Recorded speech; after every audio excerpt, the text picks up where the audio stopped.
Minha família me avisou. Ela só quer o seu dinheiro. Eu os ignorei. 10 anos depois vejo que eles estavam certos. Eu nunca imaginei que minha vida pudesse tomar o rumo que tomou. Quando olho para trás, percebo o quanto fui cego e ingênuo. Meus pais e minha irmã tentaram me alertar, mas eu os ignorei completamente. Na época, achei que estavam apenas sendo protetores demais ou até mesmo preconceituosos com Isabela. Mal sabia eu que, anos depois, eles estariam certos. Agora, aos 35 anos, carrego um arrependimento profundo. Conheci Isabela quando ambos éramos universitários. Eu estava com 23 anos, ela com 22. Vínhamos de origens parecidas, ambos de famílias de classe média baixa, mas havia algo diferente nela que me atraía. Eu estava atolado em dívidas de empréstimos estudantis, trabalhando duro para pagar as contas e tentando manter minha saúde mental estável. Sempre lutei contra a ansiedade, depressão e aquela constante sensação de que eu nunca era bom o bastante, a famosa síndrome do impostor. Mesmo assim, havia algo em Isabela que parecia me acalmar. Ela era carinhosa, atenciosa, dizia as palavras certas quando eu precisava ouvir. Também não era como se ela não tivesse seus próprios desafios. Ela tinha seus momentos difíceis, lidava com problemas familiares, e tudo isso nos fazia acreditar que éramos um casal perfeito, duas pessoas imperfeitas que se completavam. Nos apoiávamos um no outro. Acreditávamos que, juntos, poderíamos superar qualquer obstáculo. Mas, aos poucos, os alertas começaram a aparecer. Minha família, especialmente minha mãe e minha irmã, olhavam para ela de maneira desconfiada. Diziam que, apesar de Isabela ser simpática, havia algo nela que não parecia certo. Eu me recusava a ouvir. Achava que eles não a conheciam de verdade, que estavam sendo injustos. Esse desconforto da minha família só aumentou quando, pouco tempo depois, Isabela decidiu largar a faculdade. Ela chegou até mim com um sorriso no rosto e disse que havia decidido parar os estudos, porque seu plano era ser dona de casa no futuro. Não precisava de um diploma, não precisava de carreira. Disse que queria focar em cuidar da família que iríamos construir. Eu, na época, não pensei muito sobre isso. Estava tão apaixonado que achei romântico. Na minha cabeça, era uma mulher que queria se dedicar a mim, a nossa futura família. Claro, eu não sabia o que o futuro reservava. Na época, eu estava longe de garantir estabilidade financeira. Estava terminando a graduação, com dívidas até o pescoço e sem nenhuma promessa de um emprego bem remunerado.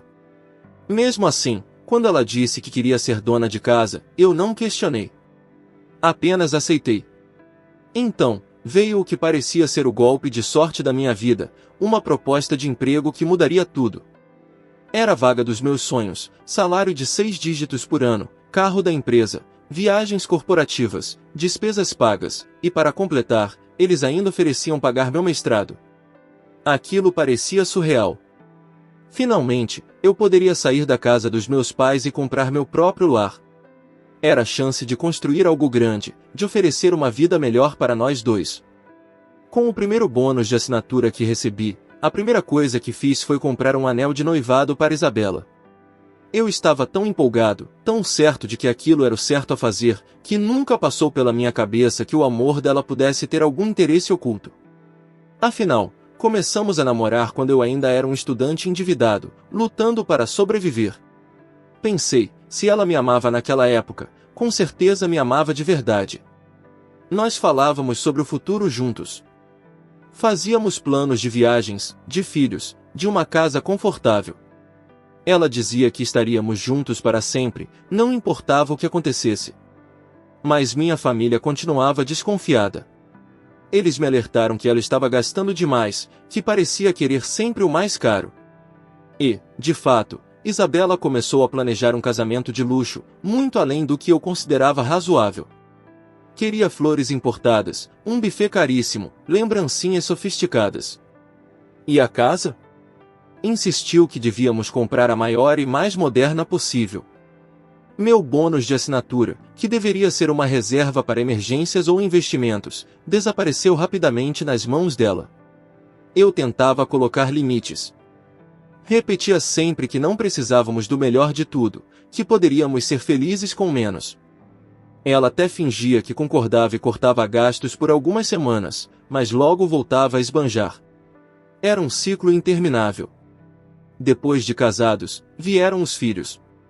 Tivemos 2, o mais velho hoje tem 8 anos e o mais novo, 4. Eu achava que os gastos excessivos dela eram apenas uma forma de mimar os meninos, já que crescemos em famílias simples. E, para ser justo, eu ganhava bem o suficiente para manter aquele estilo de vida. Nunca pensei em dizer não de forma definitiva. Talvez, no fundo, eu quisesse provar a mim mesmo que podia sustentar tudo aquilo, que era capaz de dar uma vida de luxo para minha família. Eu trabalhava duro, fazia horas extras, aceitava todas as viagens a trabalho, acreditando que aquilo era o preço do sucesso. Até que tudo desabou. Minha área de atuação começou a sofrer cortes, e meu emprego, que parecia estável, se tornou uma bomba relógio. Aguentei o máximo que pude, mas a empresa acabou fechando. Quando contei a Isabela que tinha sido demitido, ela ficou visivelmente abalada, mas tentei tranquilizá-la. Disse que tínhamos economias, que eu encontraria outro trabalho. Eu acreditava nisso. E de fato, consegui outro emprego, mas em condições diferentes. O salário era bem menor, mas suficiente para vivermos com alguma tranquilidade, desde que fizéssemos ajustes. Eu fui honesto com ela, disse que os meninos precisariam sair da escola particular, que não poderíamos mais fazer tantas viagens ou gastar sem pensar. Pedi que repensássemos nossos hábitos. Ela ouviu, mas não gostou. Fez um esforço para esconder, mas eu percebia o descontentamento. Mais uma vez, eu tentei ser compreensivo, afinal, era uma mudança grande para nós dois. Mas, no fundo, eu já sentia que as coisas não seriam como antes. 2 meses depois de eu começar no novo emprego, Isabela me olhou nos olhos e disse, sem rodeios, eu não consigo mais fazer isso. Quando ela decidiu sair de casa, foi como se um buraco tivesse se aberto debaixo dos meus pés. Aquele velho ditado ninguém sai para dar um tempo martelava na minha mente, mas eu tentei não pensar assim, tentei não acreditar que Isabela estava jogando fora tudo o que havíamos construído. Não queria aceitar que, de fato, era o fim. Os dias que se seguiram foram um turbilhão. Eu acordava de manhã esperando ouvir as crianças correndo, o cheiro de café fresco vindo da cozinha, o barulho da Isabela lavando louça ou reclamando da bagunça. Mas o silêncio da casa era ensurdecedor. Passei a me afundar no trabalho, não porque amava o que fazia, mas porque era a única maneira de não pensar. As contas, claro, continuavam a chegar, e agora tínhamos 2 lares para sustentar, o meu e o da mãe dela, onde ela estava hospedada com as crianças. As visitas aos meus filhos se tornaram momentos carregados de uma dor silenciosa. Eles ficavam animados ao me ver, mas eu percebia que eles não entendiam bem o que estava acontecendo. Tentava manter a rotina nos finais de semana, jogos de tabuleiro, passeios no parque, idas à sorveteria, mas o vazio era inevitável. Eu via que Isabela estava tentando manipular a situação, pintando uma imagem de que tudo aquilo era resultado da minha ausência, da minha dedicação ao trabalho, como se eu tivesse sido culpado por ela se sentir sozinha. Era frustrante porque, no fundo, eu sabia que isso não era verdade. Eu sempre estive presente, pelo menos o máximo que eu podia estar. A situação ficou ainda mais clara, e dolorosa, quando descobri que ela já estava com outro homem. E não era qualquer pessoa, um cirurgião bem-sucedido, com um salário de 6 dígitos, exatamente como eu ganhava antes de ser demitido. O tempo entre o nosso tempo e ela já estar namorando esse cara foi tão curto que era impossível não pensar que eles já estavam juntos enquanto ainda éramos casados. Talvez tenham começado a se envolver quando eu ainda trabalhava feito um louco, tentando manter o padrão de vida que ela tanto gostava. Talvez tenha sido quando comecei a dizer que precisávamos economizar, cortar gastos. Não sei, e a verdade é que nunca vou saber. Ela tentou fingir que foi tudo por acaso, que o encontro deles tinha sido fortuito, mas ninguém se muda para a casa de alguém em 3 meses sem um envolvimento anterior. O golpe final veio quando descobri que eles estavam noivos antes mesmo do nosso divórcio ser finalizado. Isso me destruiu de uma maneira que eu não sabia que era possível. O que mais me feria era a facilidade com que ela havia me substituído, como se nossos anos juntos fossem descartáveis, como se o que eu representava pudesse ser trocado por um título de doutor e um salário gordo. O processo de divórcio foi cruel. Eu sabia que ela ia pedir metade de tudo, e foi exatamente isso que aconteceu. Todos os meus bens, as economias que tínhamos, a casa, até os móveis, tudo foi dividido. Ela ficou com metade de tudo, e isso me corroía por dentro. Trabalhei por anos, horas e horas a fio, sacrifiquei minha saúde mental e física, tudo para garantir que minha família tivesse uma vida confortável. E no fim, ela levou metade. Pior, ela saiu como a pobre mulher que ficou presa a um homem ausente, e eu fiquei como o cara que priorizou o trabalho e esqueceu da família. Era uma narrativa conveniente para ela, mas não era verdade. Minha família, que sempre teve suas suspeitas, nunca disse nós avisamos. Eles ficaram em silêncio, respeitando minha dor, mas eu sabia o que eles estavam pensando. Eles tentaram me alertar no passado, mas eu não quis ouvir. Agora, eu estava pagando o preço. Não uma ou duas vezes pensei em conversar com meus pais ou minha irmã sobre tudo, abrir meu coração e admitir que eles estavam certos, mas não consegui. Era como admitir uma derrota completa. Os anos passaram, e a dor não foi embora. Eu via meus filhos a cada fim de semana, e cada vez que os deixava na casa dela, era como levar uma facada. O cirurgião estava lá, com aquele sorriso confiante, como se fosse o novo pai deles. Eles começaram a chamar ele de tio, e isso me matava. Eu via a maneira como ele olhava para Isabela, como se fosse o salvador dela, e via como ela o olhava, o mesmo olhar que um dia foi meu. Eu tentei seguir em frente, tentei focar no trabalho, tentei me convencer de que era melhor assim, mas não era. Eu ficava acordado à noite, pensando em todas as vezes que ignorei os alertas, todas as vezes que pensei ela não é interesseira, ela me ama pelo que eu sou. Lembrava de cada momento em que ela dizia que estava feliz, que não precisava de mais nada, que estar em casa com as crianças era o que a fazia realizada. Tudo mentira. Ela queria mais, sempre quis. Ela só estava esperando a chance de trocar de parceiro como quem troca de roupa. Hoje, depois de 3 anos, minha rotina é um ciclo de trabalho, finais de semana com as crianças e silêncio durante a semana. Eu amo meus filhos mais do que tudo, mas odeio o que aconteceu. Odeio o fato de ter desperdiçado 10 anos da minha vida com alguém que, no final, só estava interessada no dinheiro. Ela destruiu meu coração, minha confiança, meu futuro. Eu me pergunto o que teria sido da minha vida se tivesse ouvido minha família. Teria casado com alguém que me amasse de verdade? Teria poupado mais, aproveitado mais? Não sei. Só sei que agora é tarde demais. Mas o que mais me dói é que mesmo depois de tudo, mesmo sabendo de todas as bandeiras vermelhas, eu ainda a amava. E isso é a parte mais difícil de engolir. O tempo passou, e as dificuldades foram se acumulando. Minha adaptação ao novo emprego não foi simples, principalmente porque eu ainda tentava lidar com o impacto da demissão anterior e a diferença salarial que agora pesava no orçamento da família. A cada mês que passava, ficava mais claro quanto a nova realidade financeira nos afetava, mas Isabela parecia alheia a isso. Ela continuava a agir como se tudo estivesse bem, fazendo planos, falando sobre viagens, como se o dinheiro fosse infinito. Eu tentava conversar, explicar que precisávamos de um novo ritmo de vida, mas era como se eu falasse com as paredes. Ela apenas dizia que não queria que as crianças se sentissem privadas de nada e que podíamos dar um jeito.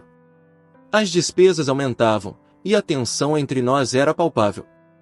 As crianças continuavam em uma escola particular caríssima, e eu já não conseguia mais sustentar as atividades extracurriculares que elas faziam. Isabela não demonstrava interesse em ajustar nosso padrão de vida, e qualquer sugestão de mudança era vista como um ataque pessoal.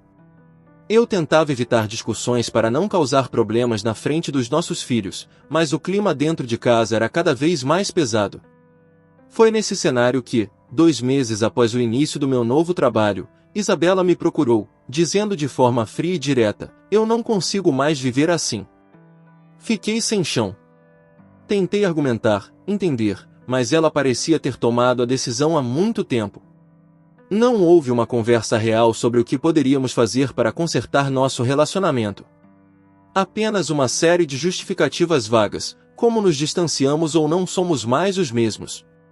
O peso de tudo aquilo caiu sobre mim, e eu me sentia como se estivesse sendo deixado para trás sem qualquer chance de defesa. Ela saiu de casa poucos dias depois, levando as crianças para ficar na casa da mãe dela. Fiquei sozinho em uma casa que agora parecia vazia e fria. A ausência das vozes infantis, das risadas e até das pequenas brigas era ensurdecedora. Foi então que percebi, ela não tinha saído apenas para dar um tempo. Ela estava preparando o terreno para algo maior. Eu não queria aceitar isso naquele momento, mas, no fundo, sabia que era o começo do fim. Algumas semanas depois, como se fosse apenas um detalhe a ser mencionado, ela disse que queria o divórcio. O tom era quase casual, como se estivéssemos decidindo sobre qual filme assistir, e não sobre o fim do nosso casamento. Ela alegou que nossa relação tinha chegado ao fim, que precisávamos seguir caminhos diferentes, que ela precisava se encontrar fora do nosso relacionamento. Eu estava atordoado, sem conseguir entender como as coisas haviam desmoronado tão rápido.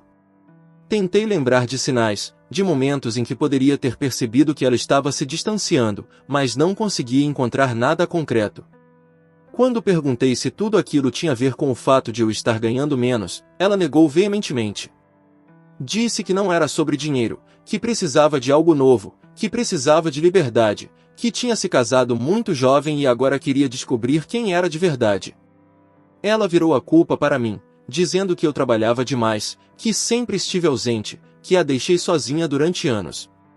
Foi um golpe duro, porque, embora eu trabalhasse muito, sempre tentei equilibrar meu tempo para estar com a família. Eu jantava em casa todos os dias, reservava os finais de semana para nós e fazia o possível para ser presente. Mas, para ela, aparentemente, isso nunca foi suficiente. O baque final veio quando descobri que ela já estava com outra pessoa. Poucas semanas após o pedido de divórcio, ela apareceu com um novo namorado, como se aquilo fosse a coisa mais natural do mundo. Não havia mais como fingir, eles estavam juntos, e a rapidez com que tudo aconteceu deixou claro que aquilo já estava sendo planejado há algum tempo. Em menos de 3 meses, ela já tinha se mudado para a casa dele, e para minha total indignação, ficaram noivos antes mesmo de nosso divórcio ser finalizado. O cara era um cirurgião renomado, com um salário altíssimo, e parecia ter tudo que eu não podia mais oferecer: estabilidade financeira, prestígio, status. Era como se ela tivesse simplesmente trocado de parceiro, descartando nossa história de 10 anos como se fosse um rascunho amassado. Fiquei devastado. A sensação de traição era esmagadora. Não apenas pelo relacionamento, mas porque percebi que ela provavelmente já estava envolvida com ele antes mesmo de pedir o divórcio. Eu tentava me convencer de que isso não importava mais, mas, na realidade, doía saber que tudo aquilo que eu acreditava ser nosso amor havia sido, no fim das contas, um negócio para ela. Agora, divorciados, vejo meus filhos apenas nos fins de semana. É um golpe duro para mim, que sempre quis ser um pai presente. Sinto falta de estar com eles todos os dias, de ajudar nas tarefas de casa, de colocar para dormir, de simplesmente fazer parte do cotidiano deles. Não importa o quanto eu tente compensar nos finais de semana, não é o suficiente. Eles não têm mais a estabilidade de antes, e eu sinto uma culpa esmagadora por não ter sido capaz de manter a família unida. A pior parte é saber que ela ficou com metade de tudo. Todo o esforço, as horas extras, as noites mal dormidas, os finais de semana sacrificados. Tudo isso acabou dividido, e ela, que gastou sem pensar durante anos, agora vive confortavelmente com outro homem, em uma nova vida, como se nada tivesse acontecido. Minha família sabe da situação, claro. Eles sabem que ela se mudou para a casa do novo namorado, que ficaram noivos às pressas, mas ninguém diz nada. Nenhum eu te avisei. Eles simplesmente preferem o silêncio, e de certa forma, eu agradeço por isso, mesmo sabendo que eu merecia ouvir. Eu me culpo todos os dias por ter ignorado os sinais, por não ter dado ouvidos à minha família. 10 anos jogados fora com alguém que só estava interessada no meu dinheiro. 10 anos de trabalho duro que acabaram virando pó. Às vezes, fico pensando no que poderia ter feito de diferente, mas, no fundo, sei que nada mudaria o fato de que ela nunca me amou de verdade. Amo meus filhos mais do que tudo, mas odeio saber que fui usado durante 10 anos, que fui apenas uma etapa para ela chegar onde queria. E o pior é que, mesmo depois de tudo isso, ainda dói demais. Eu realmente a odeio.